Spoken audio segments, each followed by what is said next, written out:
I'm Leland Barclay, and we're going to bring you all the hard-hitting action on this week's River Valley Sports Report, sponsored by Ashley Air, a local supporter of this show and local sports, schools, and athletes. With the flipping of the calendar from September into October, we are officially at the halfway point of the 2022 Arkansas High School football regular season. And here in the River Valley, the Northside Grizzlies had to go on the road the first two games of the 7A Central play, but even their conference record at 1-1 on Friday night with a 61-7 win at Little Rock Central. Northside broke away from a 7-7 tie to roll to the victory. The Grizzlies forced 6 turnovers in the game. We caught up with Northside head coach Felix Curry after practice one day this week, and he talked about the win and the homecoming game coming up on Friday against Jonesboro. I went on the road, had to go on the road first 2 weeks of conference play, but you were able to even the record up. Looked like a great performance on both sides of the ball on Friday night. We were pleased offensively and defensively. We have some work to do special team wise, but we were pleased offensively and defensively. Looks like I think 6 turnovers you guys forced, got a defensive touchdown. Defense, what did you think of their performance? Great. We're still filling out some guys and trying to see what they can and what they can't do. And I think Coach Solid and the defensive guys have come up with a system that I think our kids can operate under. Poom just continues to throw the ball well, doesn't he? 5 touchdown passes on Friday night. Man, he's unreal. It's hard to believe he's played quarterback 1 year and this being it. Of course, Friday night you've got homecoming, a little bit of a distraction. That's right. That's another big game for you. It is. In Jonesboro, like I told the guys today, Jonesboro, don't let their record fool you. Jonesboro is a great football team, athletic, great schemes, great concepts, and they're well coached, man. It's going to be a tough game. Well, they played Bryant Friday night, and they just they were just behind 14-7 at the half. Yeah, they were. I think a couple plays here and there, and that ball game goes differently. The score certainly didn't indicate how well Jonesboro played. In Lavaca, Harold McIlvain covered the 3A1 battle between the Golden Arrows and Hackett. Lavaca improved to 2-0 on their new turf, as well as 2-0 in the 3A1, which promises to be a battle down to the end. Maddox Noel threw for 119 yards and touchdowns to Jose Rodriguez, Andrew Johnson, and Fisher Martin, and also ran for 183 yards and a touchdown. Dakota Hartsfield added 114 yards and a touchdown rushing.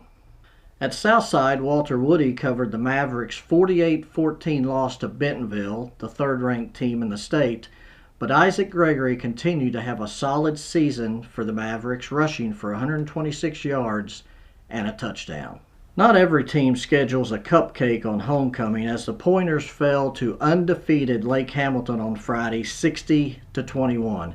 After spotting Lake Hamilton the first 14 points of the game, the Pointers tied the game at 14-14, 2 plays into the second quarter on a 5-yard touchdown run by Jacob Cavellas. Lake Hamilton controlled the game after that, though. One high point for Van Buren on Friday was Malachi Henry's 4-yard touchdown reception from Bryce Perkins with 5 seconds left in the first quarter.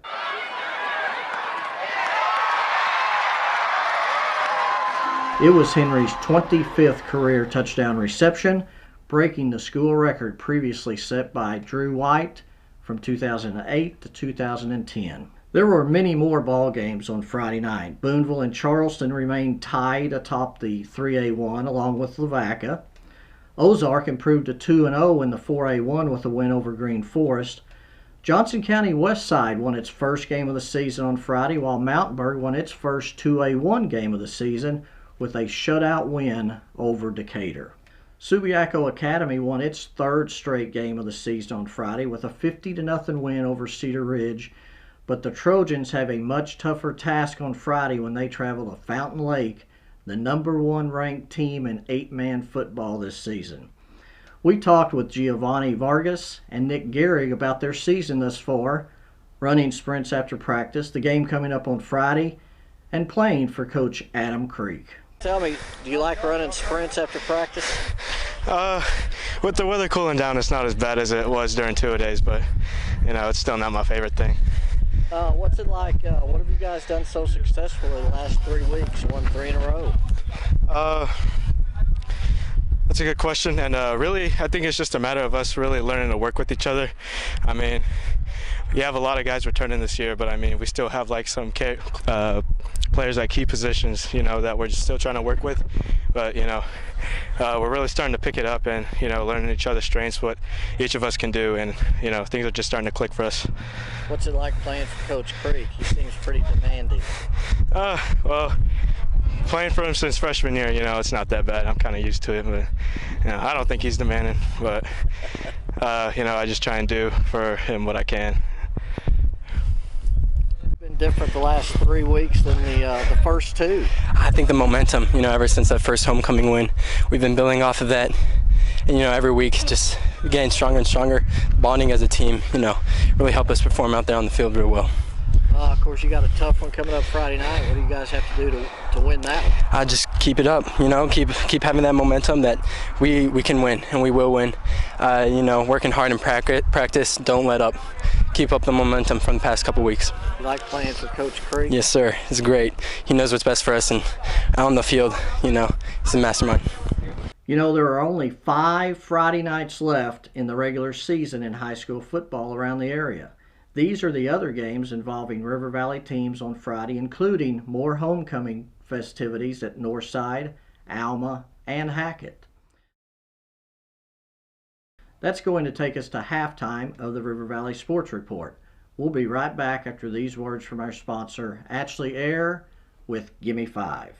The Martins came over, we were having spaghetti when we suddenly noticed that we started getting sweaty as the temperature approached 90 degrees. My buddy said, man, you gotta call AshleyAir.com. When your air conditioner breaks, they're the one you want. AshleyAir.com. They're fast and they're good and they got it going on. The technician showed up the very same day. Got it fixed right and fast, he was on his way. When your air conditioner breaks, you know who to call. There's only one choice, AshleyAir.com. These are the top 5 performances of the past week in the River Valley.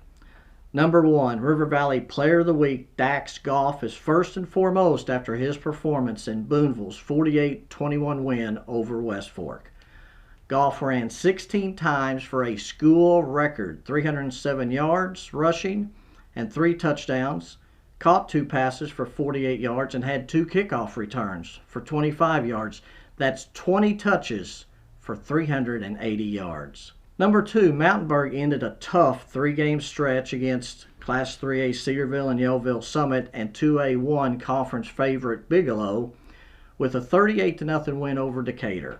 Zach Walker returned a punt for a touchdown, and Shea Pixley ran for a touchdown and threw a 70-yard touchdown pass to Kenyon Johnson on the 3rd play of the game to set the tone for the Dragons. Number 3, the Northside Grizzlies bounced back from a tough loss at Bryant and hit the road again down Interstate 40 to Little Rock Central with a 61-7 win. Northside's defense was stellar, allowing just 85 yards and 6 first downs. Kavion Perkins recovered 2 fumbles, including one in the end zone for a touchdown, and intercepted a pass. Quarterback Poom Savoy threw for 246 yards and 5 touchdowns, with 3 of them going to Damari Smith, the state's fastest player, and the other 2 going to Cam Massey. We talked with Perkins about the win. About the game for the whole entire defense on Friday night. You guys, 85 yards I think you gave up, 6 first downs. What the defense do? The defense, they just came out there to play. They was tired of losing, so they had to make a new change, so we came out there and played. You had a great night, 2 fumble recoveries, an interception, 1 for a touchdown on the fumble recovery. What were you seeing on that play? What was kind of your assignment? To be honest, I was just supposed to guard the flat area, the low routes and stuff, but they came to block me, so I did my blocking part. Then I seen that ball give us, so I got after it. What's it? It's pretty neat for a defensive guy to score a touchdown, isn't it? Yeah, it felt good. And then on the interception, what did you see on that? Take me through that play. To be honest, when it comes to interceptions, my biggest thing really is to just don't let the offense catch up no matter what. But if it go in my hands, then I got to catch that. Big game on Friday night, homecoming. Yeah, homecoming. You guys can't lose that one, can you? No, we can't lose that one. What do you know about Jonesboro? I played them last year at Parkview. We beat them in the playoffs actually. But they're a decent team though. They got a lot of good wide receivers. So. Number 4, Johnson County Westside earned their first win of the season with a 30-28 win at Magazine, with Levi Wright making the tackle on the 2-point try to preserve the win. Miles Linger had 11 tackles for the Rebels. Kyle Wan caught 2 touchdown passes from Cooper Hilton and returned an interception for a touchdown. Number 5, Jim Rowland was honored with the Arkansas Athletic Administrators Association Bill Mayo Award on Friday night of Southside's game against Bentonville. Rowland is the former athletic director and longtime coach at Southside. Check out every day of the Northwest Arkansas and River Valley Democrat-Gazette, where you will get Players of the Week, predictions, top performers, stats, schedule, scores, and capsules. Also, be sure and pick up every Sunday's River Valley Democrat-Gazette and the 4-page sports section. Weekly features of the sports section will be a feature story, wrap-ups from 2 selected games on Friday night, with the play of the game, player of the game, and an in-depth dive into the game, along with a small college notebook by Kevin Taylor. Last week's feature was about brains and brawn in Booneville, and offensive and defensive lineman Johnny Barnes. This week's feature is about Subiaco Academy's Adam Creek, who took an unusual path to becoming a head coach this season for the first time. You guys have won 3 in a row. What's kind of been the difference between the last 3 and the first 2? You know, I think a lot of the teams are able to work together in the summertime, and we're not. Our kids live all over the place. They live in Texas and Korea and California, wherever, all over the place, and we're not able to work together in the summer. And I think we started off rough. We played Spring Hill first, and we were a little rough. We had a lot of offsides penalties and just things that we hadn't worked on much in the practice. And then the second game, honestly, we just got whipped. Mountain View just tore us up. I don't know that we'd beat them again if we tried, but I think we're working together now. We're kind of clicking. Everybody's in shape. We're not gassed during the games, and I think that's really helping us. How tough is that one coming up Friday night? Friday night, it's a big one. Fountain Lake, you know, they're ranked by some people as the #1 team in the state, and they've earned it. They've done well. I know offensively they're real powerful, and they got some weapons, and defensively they're just tough and will come up and hit you. So it's going to be a tough game for us. Also, the annual FCA Fields of Faith have begun. Southside held one earlier this week, with Mansfield hosting one on October the 12th, Van Buren on October the 19th, and Charleston on November the 2nd. You could subscribe online at nwaonline.com and click the subscribe button, or by calling our customer service line at 479-684-5509. Be sure to follow the new River Valley Democrat-Gazette Twitter accounts, as well as mine, Walter's, and Harold's. You can view and purchase photos from our award-winning Arkansas Democrat-Gazette photographers that can be seen and purchased on our website, nwaonline.com/photo. We're going to wrap up this week's River Valley Sports Report with photos from Southside on Friday night. Thank you for watching. Don't forget to like the video and subscribe to the channel for more updates like this. God bless you, and we will see you next week.